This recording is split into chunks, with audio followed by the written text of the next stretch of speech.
Good morning, people. As you can see, it's 2:28 a.m. and this is the time that I can actually do these videos. I guess I should give you some prelude as to what this video is about. It has to do with this whole concept of egalitarianism with respect to gender. And I know that some of you may have watched some of my other videos or listened to them at least. After all, most of my videos are non-video audio presentations and not so much video presentations. There are many reasons for this. Part of it is a consideration for my quote-unquote viewers. I would, pardon me, prefer to have listeners, pardon me, more than viewers, because I'm not here to put on a show. I'm here to inform people, and that's Chopin in the background. Any of you who like that sort of thing, I can turn it up or turn it down. I'll turn it down a bit here. I'm competing with them a little. Yeah, that's what this is. This is a non-video audio presentation, and this is about the only time that I can make these without interruption unless I go out into the woods, and I may do that soon. Just step out in the woods and make a presentation there. It's been a while. So that's why the camera is aimed at my telephone, my old Vista 350. It says April 1st, 2:30 now a.m. 9 new callers. I like my old 350, you know.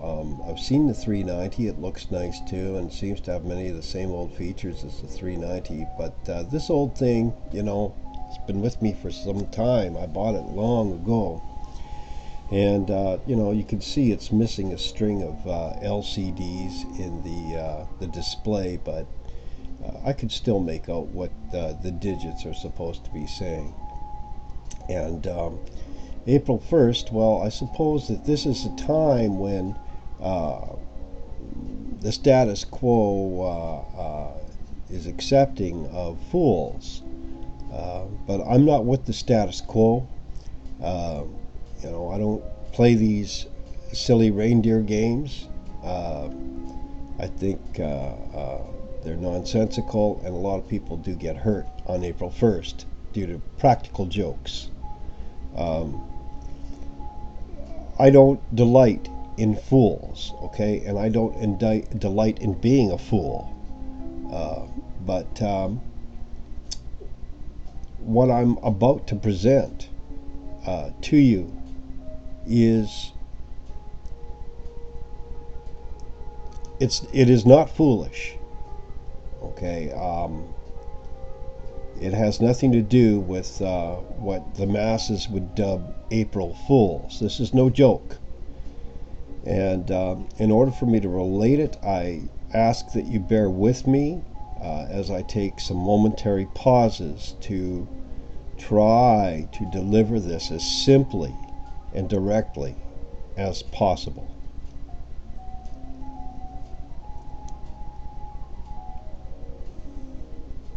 I watch people's presentations on YouTube a lot, especially presentations by obviously intelligent people. There are many intelligent people on YouTube that have a lot to offer, and there is a lady who runs by the handle Girl Writes What? Girl Writes What? And it never ceases to amaze me how people can get so much right and still be dead wrong. Okay, I'm going to take a pause here.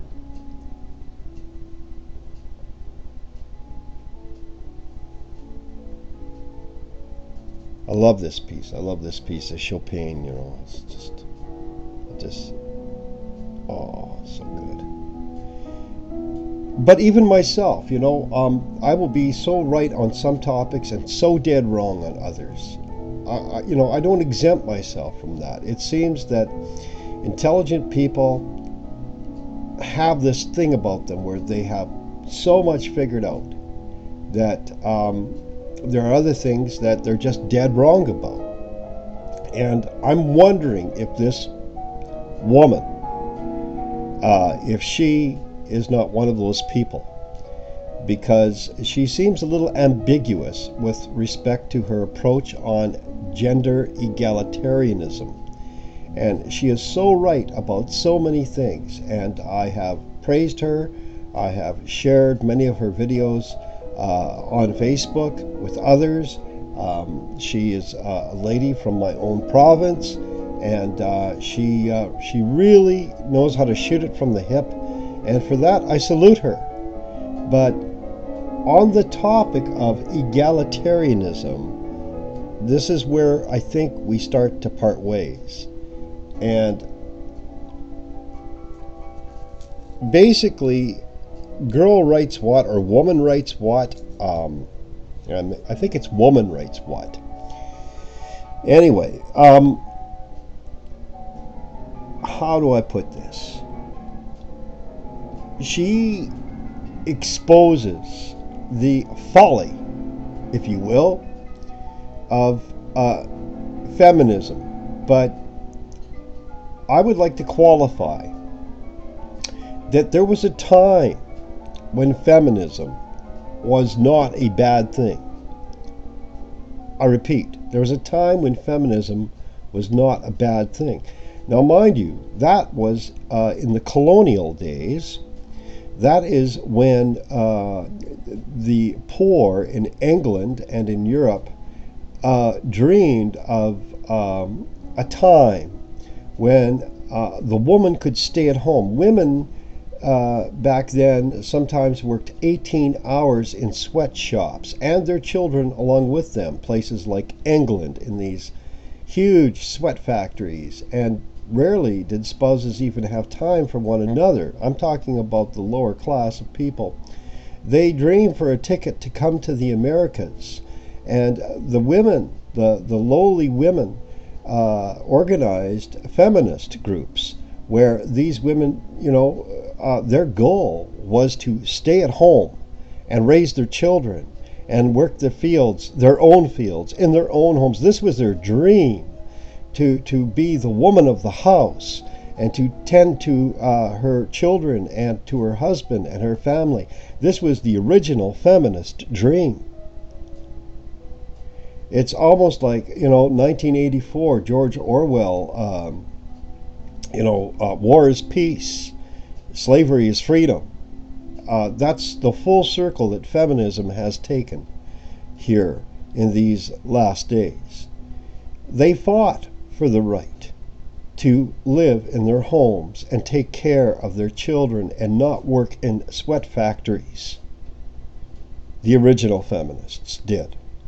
What we are looking at now is something called neo-feminism, and it is a mockery of real feminism. But of course, all this is brushed under the rug, and few people are aware of these facts unless they go digging and do the research as to what original feminism actually represented.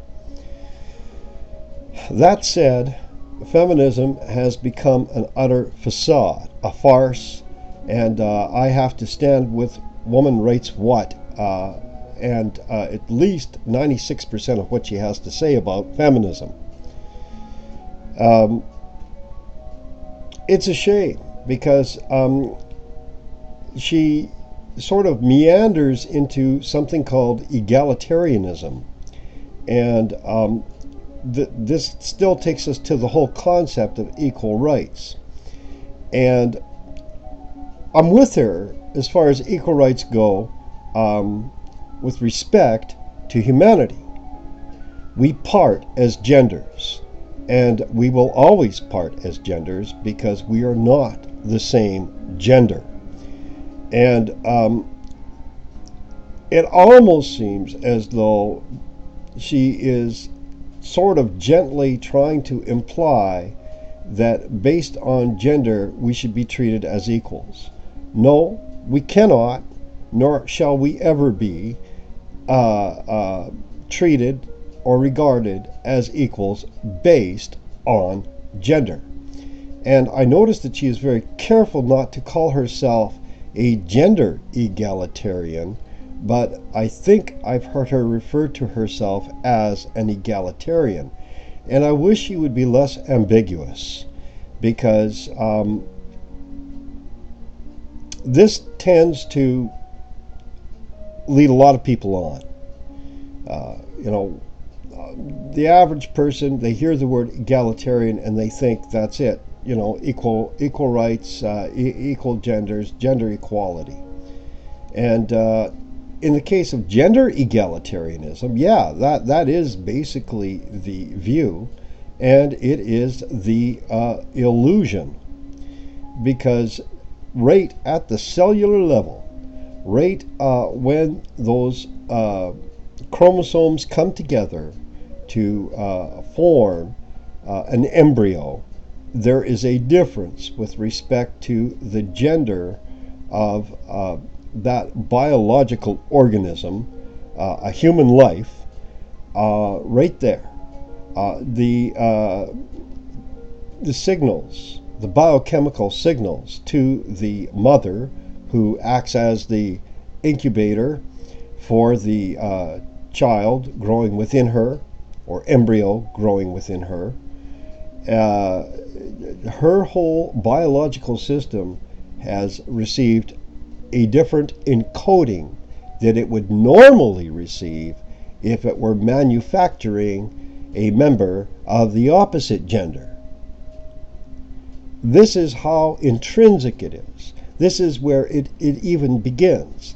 If it's a boy, the quote-unquote primordial soup within her womb actually biochemically is altered so that the cellular structure of the embryo actually forms a boy brain. And if it's a girl, then because of the double X architecture, her system will change all the ingredients that are required for a female to grow and be nurtured within the womb. That's how of import, that's how much of import it is. That is how sensitive the whole matter is. Right at the cellular, even going past the cellular, right to the chromosomes themselves. The code is there. And it actually does tell her system what sort of hormonal nutrition is actually being applied to that growing organism to make it male or female. That's how crucial it is. It's very distinct. There is a difference. Now, again, as a friend of mine once said, he is talking about the rule. When he talks about things, he talks about the rule often, not about the exception, because the exception only proves the rule. And he's so right about that. The exception to the rule only proves the rule. And, I am not discussing exceptions. I am talking about the rule, which is pretty much 99.9% fast with respect to gender. Every cell in a male has an X and a Y chromosome. Every cell in a female has a double X chromosome. All right? That's the rule. I'm not talking about the exception. I'm not talking about Down syndrome people. I'm talking about human beings as genders. I am not talking about, when somebody is a hermaphrodite. I am talking about the rule, not the exception to the rule. And I'd like to stay focused on that, if I may. There is a reason for gender distinction, and it is that distinction that makes the whole concept of gender egalitarianism an oxymoron. First of all, you cannot have gender without opposition. You can't have you can't have gender if there are not at least two opposing genders. If you want to look at it that way, oppositional genders. Male is not female. Female is not male. There's a difference. And because of that difference, the word gender actually exists. If there were no difference between male or female, there'd be no need for the word gender. I hope some of you are following this. I hope this is making sense. It's pretty 101. No, it's actually pretty elementary. And so that is why to say gender egalitarianism is like voluntary insanity. So I don't know if this woman who, the videos that I've watched of hers, the material, which is just incredible stuff, and I recommend viewing her material. I do. I mean, I don't like her potty mouth. I think she'd look a whole lot better in long hair. There's a lot of things about her that I don't like. But I will give her this, and I have always given her this, and I even gave it to her on my own pages. That one word, I will give her this: brilliance. She is brilliant, and she makes some very, very accurate observations regarding this ongoing war between the genders. And I sympathize with her arguments for egalitarianism. Now, as for egalitarianism in and of itself, children are equal to adults. Adults are equal to children. Do you follow what I'm saying? Males are equal to females. Females are equal to males.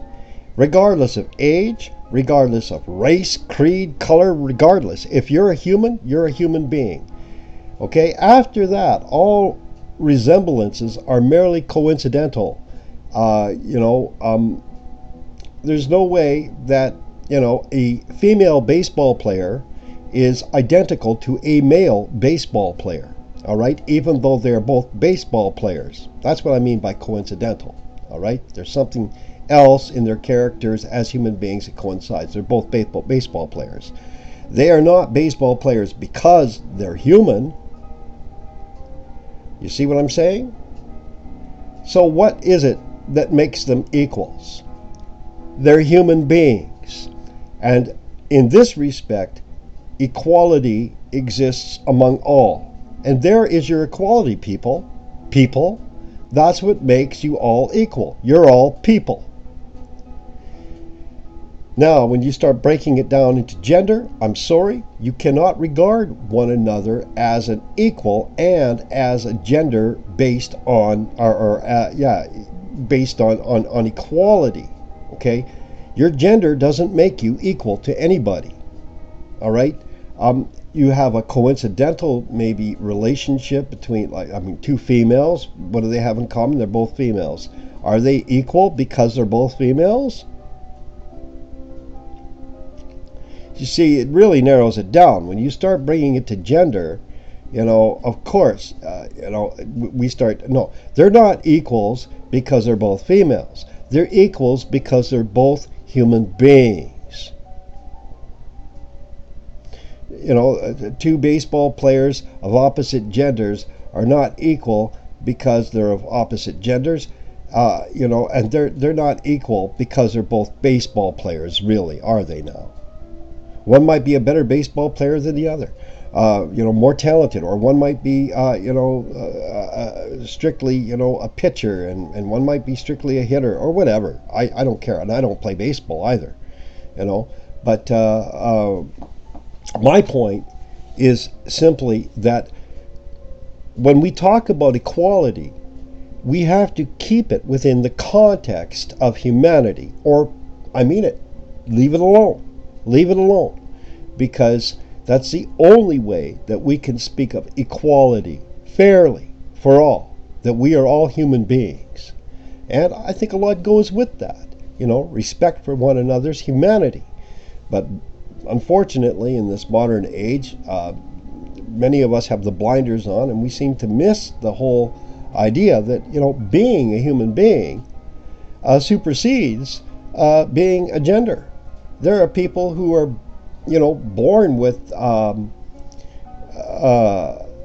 mixed gender, you might say, and there are eunuchs, and there, are they not human beings? What about a Down syndrome person who has too many X chromosomes? What about people who have too many Y chromosomes? I mean, if they're still alive, are they not human beings? They're human beings.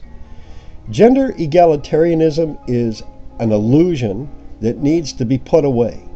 It is voluntary insanity, is what it is. And it's interesting that Woman Writes What gets to a point in one of her videos where she says that she's nearly, at the stage where feminism, as far as she's concerned, it is a psychological disorder. And I'd be inclined to agree with her. But it isn't just feminism. There is an agenda that is really existing in society to keep us all really ignorant. It is existing in society to keep us dumb, to keep the masses dumbed down. And that's why, these new inventions keep coming out that are total hogwash, total delusion, total contradictory nonsense. And gender egalitarianism just happens to be one of them. I respect the lady in the videos. I'm not going to say who she is. Some of you have probably seen some of the videos I've shared with her in them. But I certainly respect much of what she's saying. I just feel that she hasn't really quite got the whole big picture yet. She's got a large picture with respect to the injustices that are being done to men in the name of gender egalitarianism, the injustices being done to men and women in the name of egalitarianism. And I'm right with her in this. The injustices also suffered by men in the name of feminism, which is hogwash. Real feminism are women who want to stay home, raise their families, maybe work out in the field or do work right at home, but their number one priority it's their children and their families, and they like the idea of keeping home and raising their families. And those were the original feminists, women who fought for that, women who fought to go to America in the dream that they could have that back instead of being holed up in some factory someplace. That was original feminism. But, these jokers calling themselves feminists, no, they're deluded. And not only that, they probably really do suffer from a mental disorder. And if we, start embracing these oxymorons more and more, we're going to see more and more of these sorts of disorders manifesting, because they cannot reconcile things that totally contradict each other. And that is what neo-feminism, today's feminism, does. It is totally self-contradictory. It is totally narcissistic. It's sick. It's sociopathic. And it's dangerous. And it really hurts women, too. It hurts women just as much as it hurts men. It hurts little children as well. And yeah, many of these feminist groups are completely steeped in hate-mongering and promote even murder. And I don't even exaggerate this. But that's still only part of a greater problem in society.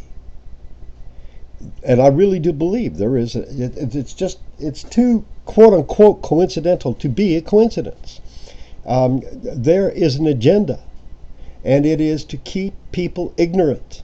And they keep people ignorant by feeding them these crazy contradictions. War is, peace. Slavery is freedom. Things like this. I'm serious. This cannot be an accident. This is deliberate. This is being fed to us very subtly through channels to just make our brains lurch, and they just take a rest. They just stand up, go, what? And then they lay back down, and that's it. End of brain cells. And then people just go along their merry way, living illusions, serving delusions, and never, breaking through. We are equal only as persons, that's it. Here, I'll give you another example of why, a society is really being dumbed down, made stupid. The term single mother is a really ridiculous term. It's a ridiculous term because at some point that mama already joined her flesh with a man. That is to say that by the truest definition of the word, she married that man, and the offspring that were conceived by that union made her not single. Now, she can adopt separated, I suppose, if she separates from that man or that man separates from her. Separated works, yes, separated works. A separated mother, yeah, that will work. She's separated from who? From her spouse.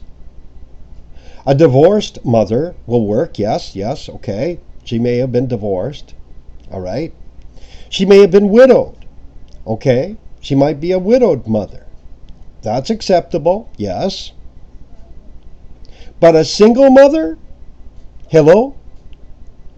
And a lot of these oxymorons actually prevail because we are being dumbed down. This terminology, single mother, was probably some crazy neo-feminist term. In another context, married also means with children in another context. And I don't have the time to go into that, all right? But a mother is pretty much married to her children as well as she is married to her husband. They're part of her, and the offspring of that union actually represent that bond, that thing that, the Bible, if I dare bring up the Bible, called one flesh. That is the product of that union. It means that at some point in her life she married. Okay, I'm sorry, but that's the truth. I'd say I'm sorry because I know some of you are going to be offended by this. But, I understand that rape itself is not marriage. I understand that, okay? But a lot of this so-called rape stuff, oh my goodness. Everything under the sun. You look at a woman the wrong way, and that's it. She's a victim of rape. Okay? No, rape does exist. And I don't know who gets raped more, men or women. Somehow society conveniently forgets that men can easily be raped. Yes, they can be raped. They can be sodomized. They can, especially little boys. Okay, we need to understand this. That people get raped. I'm not saying that is marriage. But no, I am talking about the voluntary union of a man and a woman. And that is certainly marriage by the truest definition of the word. And I would go so far as to say that if all of society had embraced the original, traditional definition of marriage, we would not be in this mess at all. But because we've rejected it, because it's not good enough, we're in a mess. We're in a big mess. We need to put away the oxymorons. We need to call a spade a spade. We need to get very real. You know what? I'm all for feminism if it means holding a family together and returning to the traditional values of making a working, healthy family. I'm all for that. Okay? But this crap that they're trying to pass off as feminism today, that's not feminism. That's anti-family. That's anti-society. It's hate groups of females getting together. Many of them lesbians, and they're into lesbianism. They're into all kinds of weird sociopathic behavior. These so-called feminists, I wouldn't touch that with a 10-foot pole if I were a woman, I think. And it's almost enough to make me thank God that I'm not. Not that I don't think women are equal as human beings. I do regard them as human beings, and in that respect, I am certainly equal to my sister. She's a human being like me. So that's as far as I've got with egalitarianism, and your comments are welcome. God bless you. Thank you for listening. I hope that some of you have benefited from this presentation. Good morning, and God bless.